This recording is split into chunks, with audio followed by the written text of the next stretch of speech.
Why Martin Zubimendi joining Arsenal is such a good transfer for Mikel Arteta and Arsenal moving forward.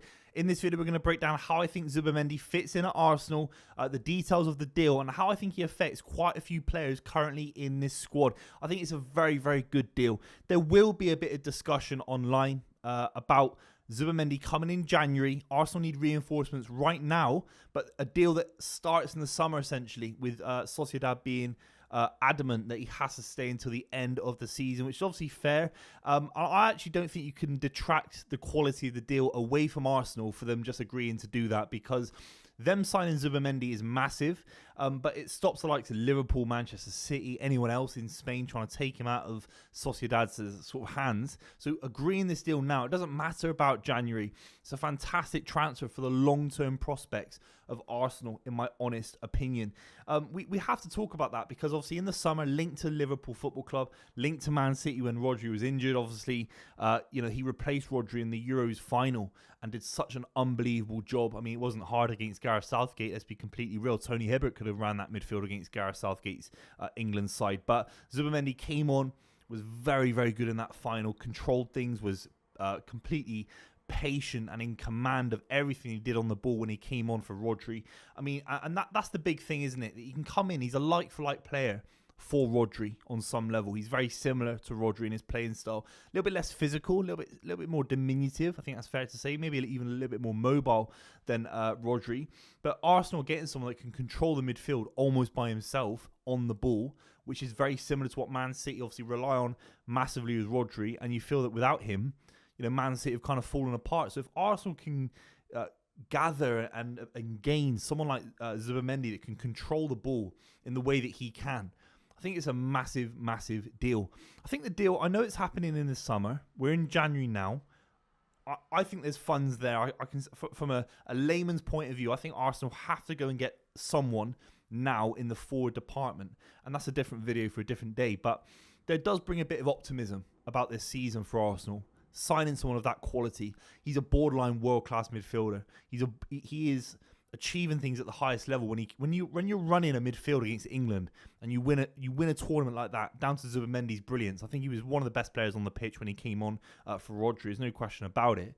Then Arsenal are signing a massive, massive player. It's a bit of a coup based on the fact of how close he was to Liverpool in the summer. And of course, Manchester City. I think Guardiola would absolutely love Zubimendi. 25 years old, £50 million. So the deal makes a lot of sense. Let's be completely real. Arsenal are out of the League Cup, essentially. I think they're probably 80% out of the League Cup. They're out of the FA Cup. I don't think they're going to win the Premier League this season. I think it'd be a minor miracle.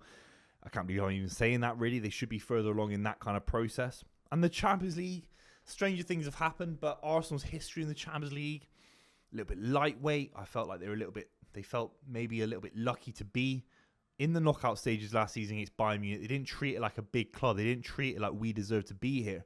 And if you look at it in that perspective, this season suddenly looks a lot better if Arsenal can maintain a top four finish, get Zubimendi in through the door in the summer, lower the average age of that midfield, which I think is massively important, and bring in a player that I think complements many other midfielders in this current Arsenal setup. And the big thing is Arsenal's midfield options are getting steadily older every single season. The big one is Jorginho, who I think Zubimendi looks a lot like in terms of his playing style from what I can see. And obviously Jorginho came in from Chelsea. I thought it was a good deal at the time. I thought he brought a lot of control when Arsenal were 1-0 up, 2-0 up in games, so especially in the business end of the season, especially against bigger opposition as well, away from home. You can bring him on for 20 minutes and control the game and dictate things. But I think it's run its course. I don't think he's bad at all, by the way. I don't think he's had a bad season, Jorginho, when he's played for Arsenal. I really don't. I don't think he ever puts a foot wrong, to be honest. I really like Jorginho. Fantastic player. I think he's a little bit underrated in his legacy as a footballer, to be honest.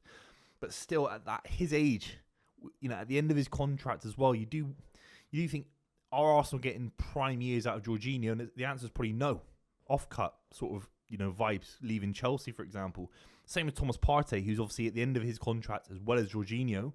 Obviously, there's that kind of narrative that he's a right back for Arteta at points, not quite trusted in midfield for whatever reason. You feel like if Arsenal can move these two lads on, and you've got a midfield of Zubimendi, Rice and Odegaard, It's one of the best midfields in European football. There's no question about it. And you've lowered the average age. And you've got him on a deal early so that no rivals can come in and outbid you in the summer. I think Zubimendi would massively complement someone like Declan Rice. I think if Declan Rice has got someone behind him that knows how to retain the ball, is a little bit smarter, a little bit more of a deep line playmaker like Jorginho has been. And when Declan Rice and Jorginho have played together, I think Declan Rice just wants to be free. I think he wants to run up and down the pitch as hard as he can. A little bit like someone like Frank Lampard when he had Michael Essien behind him, or John Obi Mikel, something like that, equivalent to that. Because Declan Rice is a bit of a reactive footballer. He can arrive in the box, he can link up play very well, he can fill in a defensive position when you're kind of on the counter-attack. He's just a free-range, free-roaming midfielder. I think Zubimendi would get a lot more out of Declan Rice. And the big thing is that I've always talked about Declan Rice, particularly on this channel.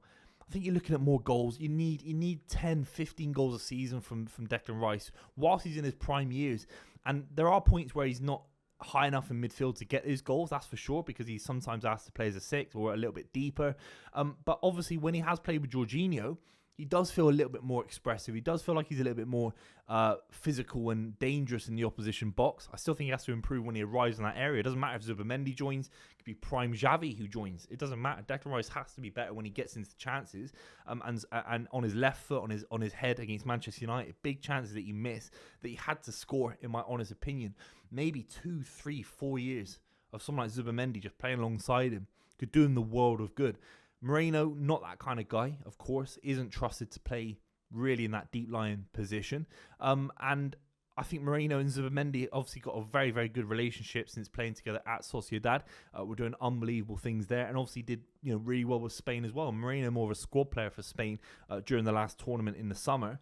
But ultimately, Moreno's come in a decent price tag. He's been criticised heavily, by myself included, but what if Zubimendi unlocks someone like Moreno, which I can't believe I'm saying that, but even if Zubimendi comes in and they have more of an understanding in the Premier League, you get more out of Moreno, then suddenly that sign doesn't look as bad as well, so it complements him.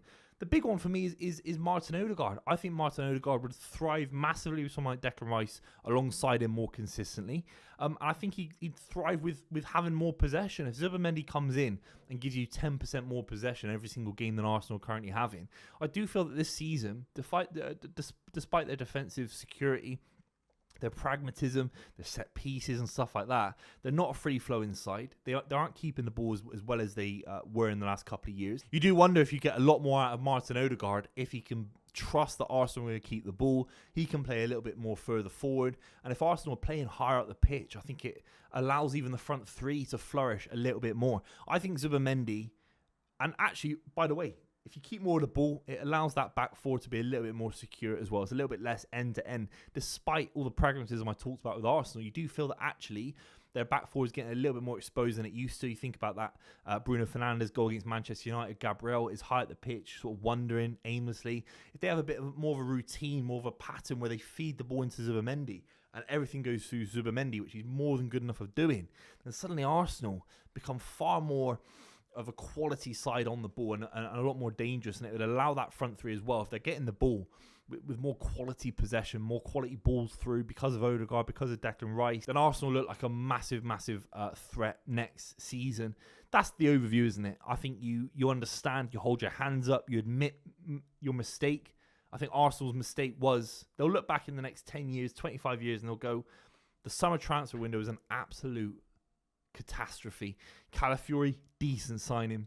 Moreno, decent signing. Sterling, 0 out of 10 signing. Neto, irrelevant. Impossible to talk about signings. It's just so irrelevant and not needed. 4 transfers that are basically non-relevant to a title discussion for Arsenal, for a Champions League discussion. They needed Zubimendi in the summer. Obviously, he made it difficult. He didn't want to leave, so fair enough. But next season, Arsenal can sort of say, look, hold your hands up and say, we're going again, we're going fresh. With the new number 9, with Zubimendi, with Odegaard, Rice, all playing alongside Zubimendi, they're still a fantastic side. They really are. They're an unbelievable side, Arsenal, and they're not far off. They're not that far off.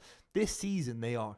But Zubimendi definitely paints this kind of picture that next season, Arsenal have got a massive opportunity of getting back to the top of English football. Let me know what you think in the comments down below. £51 million. It's a steal in today's market. Leave your comments down below, and I'll see you very, very soon.